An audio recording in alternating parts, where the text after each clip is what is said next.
I'd like to welcome on our next speaker, who is Fox Fisher. Their pronouns are he and they.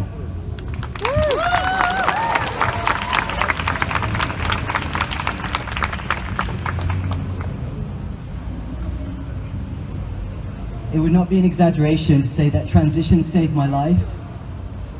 I did not set out to be a trans advocate, although when I plucked up the courage to come out as trans 10 years ago, I realized what a misunderstood and unjust world that I was coming out to. Negative attitudes towards trans people and lack of representation is why it took me so long to come out in the first place. However, I am one of the lucky ones because I am still here. Like many other people that I know, I went into debt to pay for hormones and surgery privately because I wanted to know what it was like to feel comfortable and calm in my own skin. I wanted to know what gender euphoria would feel like. The steps that I took with a social and medical transition worked.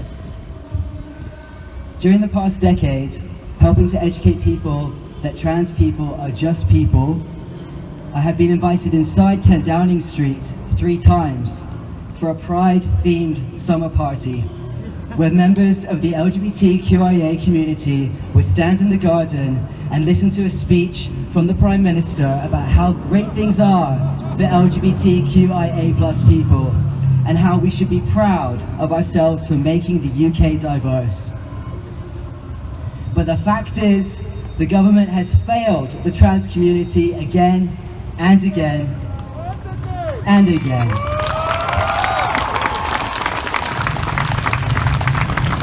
We are tired of lip service.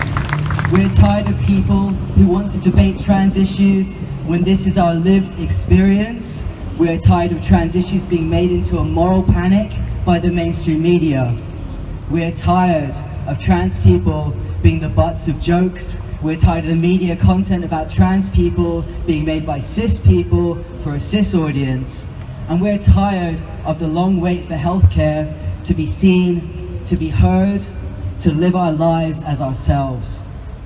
The relentless and concerted hate campaign against trans people in the media continues to grow, disguised as sex-based rights and gender-critical feminism, which we all know is just used as a smokescreen for propaganda and recycled homophobia.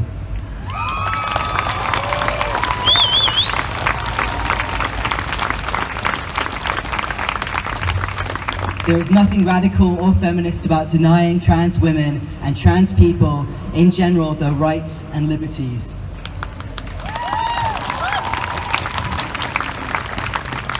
Trans people still face discrimination and violence in public, with hate crimes having quadrupled in the past 5 years. At work, according to a survey by Total Jobs done this year, over 65% of trans people hide their identities out of fear of discrimination, negative treatment, or worries that it will hinder progression at work.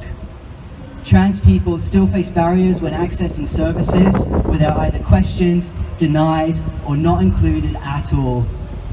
Trans people also face a lack of understanding within their own families or communities, making it incredibly hard to be yourself. Trans people are discriminated against when seeking education, employment, housing, and face police abuse and family rejection. Black and brown trans people are still underrepresented in every aspect of society, including at Pride events and community-led activities. The life expectancy of trans people of colour is abysmally low, going as low as our early 20s. Waiting lists at the NHS to see a single specialist at the GIC is a disgrace, leaving many waiting years on end for a single appointment, let alone getting access to hormones and possible surgery. This leaves many trans people who cannot access private care to suffer unnecessary trauma and distress, resulting in poor mental health and job prospects.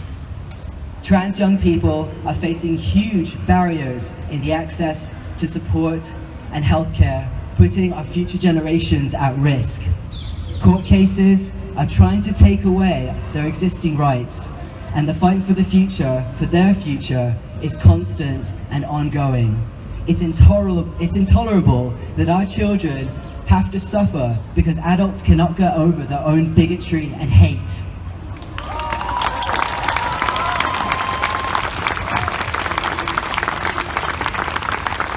The current media climate enables and bolsters hate towards our community. They constantly create negative and shocking stories about us, which whips up hatred and suspicion towards our community, often with absolutely no basis at all.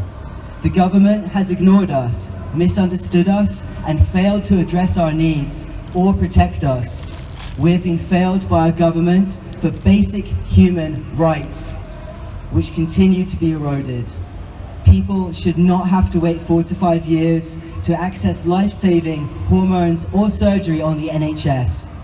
For the past few years, trans-masculine people just like me have been waiting for lower surgery on the NHS, only to be told that the only practice in the UK performing these surgeries has lost their bid, leaving us totally in limbo.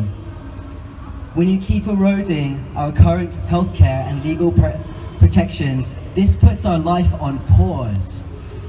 It pulls us even further behind countries like Iceland, where my partner is from, where trans rights allow trans people to access healthcare within a reasonable time frame of just a few months, accessing dysphoria-easing hormones and surgeries, non-binary recognition, the right to self-identify, and more importantly, allowing people like myself, like us, dignity, support, and understanding of our situation.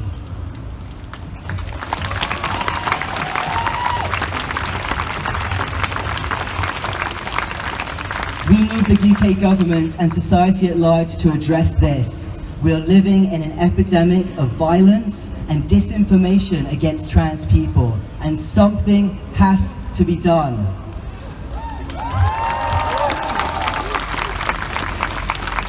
While we certainly have come a long way, and there are good things happening out there, it's not enough. Trans people have to be afforded the same respect as other people and should never have to suffer because of who they are.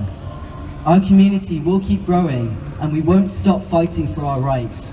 The wider LGBTQIA+ community has never stopped fighting for their right to exist and to live equally to other people, and we certainly won't be stopping now. We aren't going anywhere. We are trans. We deserve to feel safe to express our gender and our authentic selves everywhere. I've lost too many people to not continue this fight. Please stay safe, stay loved, stay proud. Trans liberation now.